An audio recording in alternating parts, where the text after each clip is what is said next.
to another segment of my YouTube channel. It's a pleasure to have in my midst Khalilah Capron. And Miss Capron is here. Miss Capron is a young lady, really a close friend of my wife. I think they graduated from high school together. Yes, we do.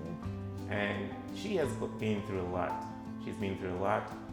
She's been through a lot of pain, a lot of hurt, a lot of disappointments. But those things did not keep her down. And so I want Ms. Capron to talk about parts of her story to encourage people out there, even though you are going through sorts of trials and tribulations in your life, that you shouldn't give up. Ms. Capron, welcome to my show. Thank you. It's a pleasure to be here. Thank you. Tell us a little bit about your experiences. I know you went through a lot of pain, a lot of hurt. Tell us some of it and how you overcame it. Okay. Yes, growing up, I grew up in North Caicos with my grandmother. I went to school over there, and then I was transitioned to Provo. And I experienced a lot of hurt, pain, disappointment, setback. And, during those times, you have to, if you don't have people who you want to trust with what you're going through, you have to learn to motivate yourself. You have to learn to build yourself and bring yourself back to, the things that will keep you sane. And so some of my pain, I was afraid to tell people. And then, so most times I had to talk to myself. I had to teach myself on how to get back to reality, how to make it work for me, so I wouldn't drown in the sorrow and the pain. And so many times I would have wondered how come it was me all the time. I thought I loved sincerely, whether it was from a childhood aspect to an adult, because even in growing up, a lot of you may not know, I didn't live with my mom. She gave me to my grandmother from a very early age. So all of that had me questioning life and what is my purpose here and why am I here? Because pain was like a part of every day of my life. But, I talk to God and I talk to him often. I mean, my boss thinks I'm crazy because I always sit and talk to myself, but she don't know that's a process that keeps me sane, You don't want to talk to people. You don't want to trust them with your problems. So I would be in there, girl, you can do this. We ain't giving up. Anything to keep me motivated, I say it to myself because, like I said, you can't always trust people with everything you're going through. So you have to find that drive to keep going. You have to build yourself every day. But how long did it take you to reach that point? Well, I was married.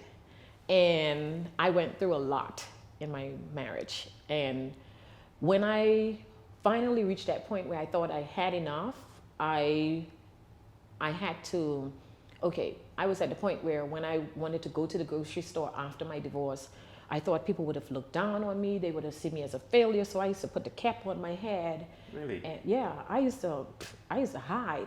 I mean, I used to wait to go to the store either late in the night or first thing in the morning because I didn't want to meet nobody. I didn't want to talk to nobody. I didn't want to be a part of nothing.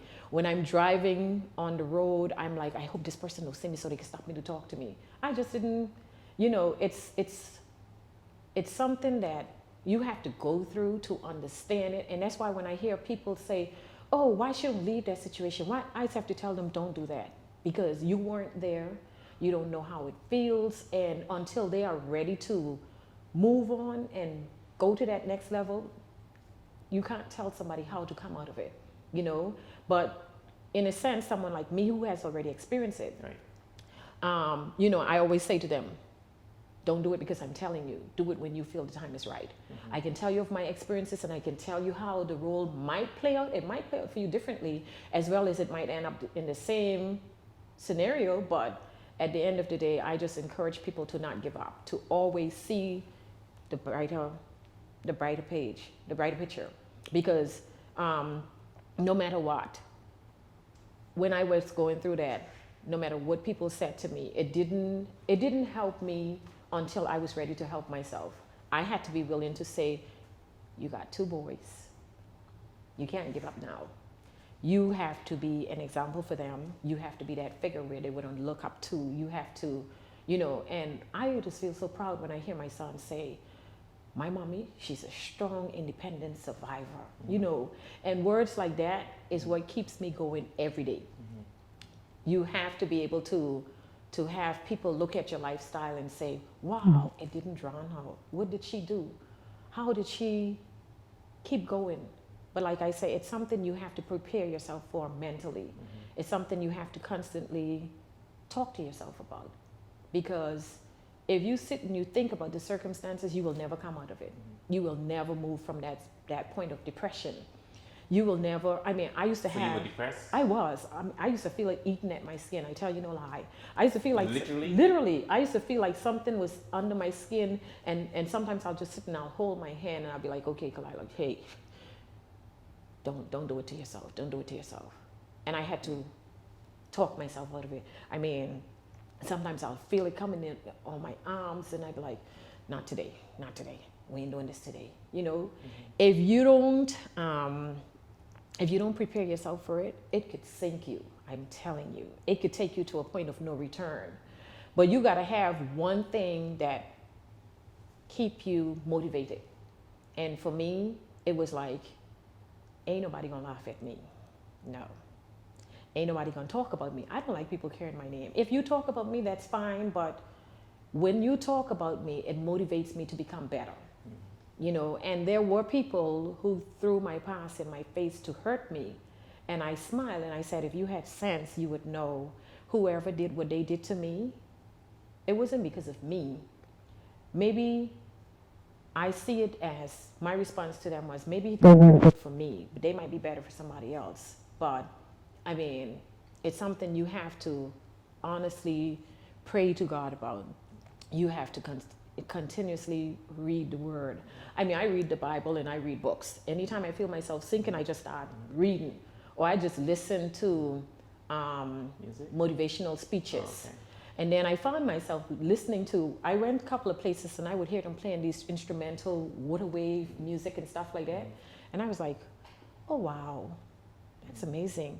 And so I find myself every time life try to take me down that path, I start listening to those type of, and it just works. Yeah, it just, you know, like when you having trouble in your life and you jump on a plane, when you reach on that plane, you could feel that burden being lifted as the plane is taking you to another destination.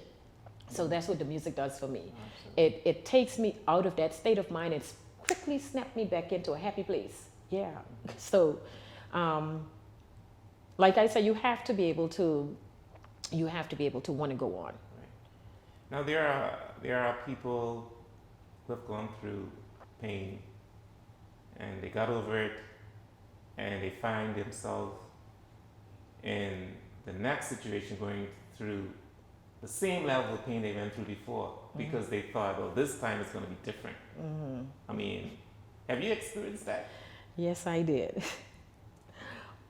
After I had created a life for myself that I thought I was not going to experience pain again, pain eventually came again. And it took me by surprise. I was not ready for it, honestly. Oh. I thought this time around, this was it. I mean, I didn't see no sign of it. And so I thought this was what God wanted for me. I mean, there's no telling, because sometimes there's a cliche that say, if you love something and you let it go, if it's yours, it will come back. I don't know if I really believe in that. I remember hearing that growing up. I don't know if I really believe in that, because for me, even if I love it, if it hurt me, I'll let it go. Yeah. Because you have to feel. Because I have to. Good about yourself. I don't trust them enough to give myself back to them to know if it will be better the next time around. So when the pain hit the second time, honestly, I thought I was going to lose my mind. Oh, wow, I'm sorry to hear that. It hurt.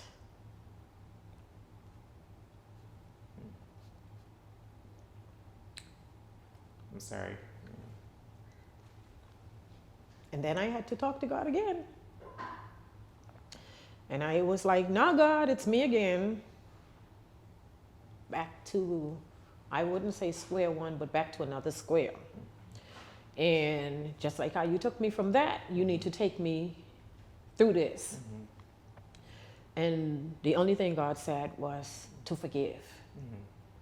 And honestly, I might not talk about it to everybody. People don't even have the slightest clue what I would have went through. They see me still smiling. They see me still, giving advice. They see me still walking every day like nothing ever happened. But I was hurt. I was drowning in pain. And sometimes I used to feel like, I had to do something and it was going to be crazy. I felt like I was going to go crazy. And then I had to say, Khalilah, remember, everyone is looking at you. People see you as an inspiration. A lot of people look to you for their means of survival. I mean, a lot of my family members, they look up to me. And so I had to say, the devil is a liar. You are not going to bring me to shame. That is right. You are not going to take me down this road where I feel like I am less of who I am. And once again, I went back to the motivational videos. I mean, I would watch them things even while I'm at work. I'm trying to sneak it in, putting my headphones in my ears, and because I used to always say, when they upset me at work, I would always say, hey, y'all see somebody, y'all don't know their state of mind, so be careful how you handle me. Because all of it goes back to, it applies to your everyday life. People think, oh, when you're going through it at home, don't bring it in the workplace. It does not work like that. You have to teach yourself to not take it in the workplace, because guess what? Anger is embedded in you. And while that anger is there, if you don't know how to work on it, the next person that speaks to you, they're going to get a part of that anger. So you have to understand that if the anger is building up so much, I used to notion to my people, not today. When I say not today, they don't understand. That means I'm not in the mood for talking. I crack jokes in between, but there's something weighing on me. And this time around, when I experienced disappointment, I was let down, I was hurt, I felt like I was battered. And I mean, I had to encourage myself and encourage other women. Can you imagine? You're smiling and you're talking to somebody who calls you to tell you, Khalilah, I'm going through this and I need your advice. What did you do? And you're going through it at that point. But you have to say, don't give up. Don't give in. Trouble don't last always. Don't let it get the better part of you. Look at it as the stepping stone to greatness. Because I know in my next phase of life, God is going to revive me. And right now, I'm at a place where I'm so content. Wow, that's awesome. I built myself on, it got to get better. It can't always be like this. And sometimes at work, when I play the song, I think it's Tasha Cobbs who sang it. Maybe I call her name wrong. I'm no longer a slave to fear. Yes. Oh, that song helped me so much, because when I heard the song, it spoke to me. I'm no longer a slave to fear, because when I was going through those dark stages, it really put me in fear. It made me feel like, once again, I don't want to be seen by people. I don't want nobody coming around my house. I don't want nobody calling my phone, because I have to prepare myself for what's going to come next. And then when the questions start to come, what are you going to say? Like I said, none of the times I spoke to a lot of people. I have certain people that I would call. I would call Joanna, I would call Karen, and I'd say, hey, listen, I ain't called y'all to talk to me. I call y'all to talk to y'all. I just need to get this off my chest. and they would listen and they would laugh with me and they would help bring me back to that place of reality where, you know, I don't have to feel so bad about. Because when you have people who just listen without judging you, that also helps. But when you have people who listen and then the minute they finish talking to you, oh, you know, Khalilah, say, I'm so happy I have confided in those people and they never one time judge me. Me and Joanna went to high school together and our friendship has never wavered, no matter how long it takes for a conversation. I could call her tomorrow and didn't speak to her for months, and it comes naturally. And they're the people who helped me to get to where I am today. Awesome. So you gotta, like I said, you gotta make up in your mind that despite the people who didn't appreciate you, despite them not appreciating you, you have to know you are valued. You have to know that it's not for them to value you. You have to see yourself for who you are. You have to know that you are God's own, and only Him and Him alone can bring you through it. So I would like to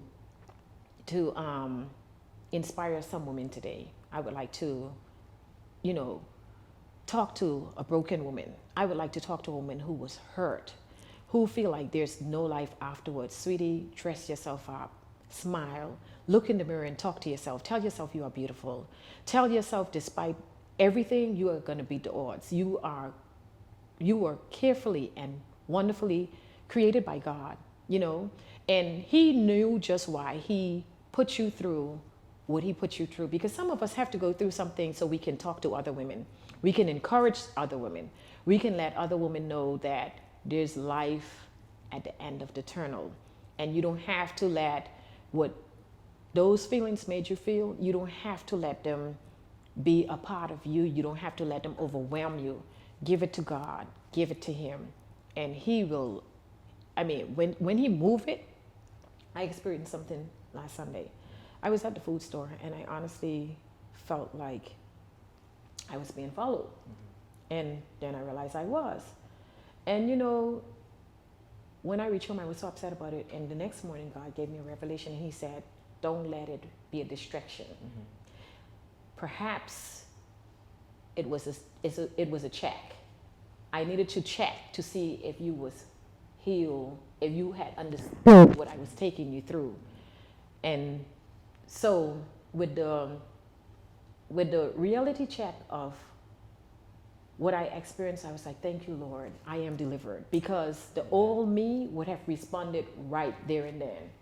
But you have to know when you've been set free, and you cannot let nobody keep you into captive when God has delivered you. Wow. Khalilah, I really appreciate this time that you share your story with you. And I believe that your story, and I know it will inspire so many women, even men. And so thank you so much for being on this YouTube channel. I don't have anything else you want to share, but I really appreciate this. And for those who are watching, thank you for watching this YouTube channel. And I hope, and I know that this story will inspire you. So as Khalilah say, don't give up, don't give in, your trouble will go away. Yes, trouble never lasts always, no matter how long it seems. I mean, you just got to keep on praying to God, and He will deliver you. You got to ask Him. You got to tell Him what you want. Speak to Him on your behalf, just like how you talk to your friend. Lord, I don't want to go through this no more. You need to tell me how to get over it. You need to tell me how to get out of it. And He definitely will come through once you set your mind and your heart and believe in Him that He will do it for you.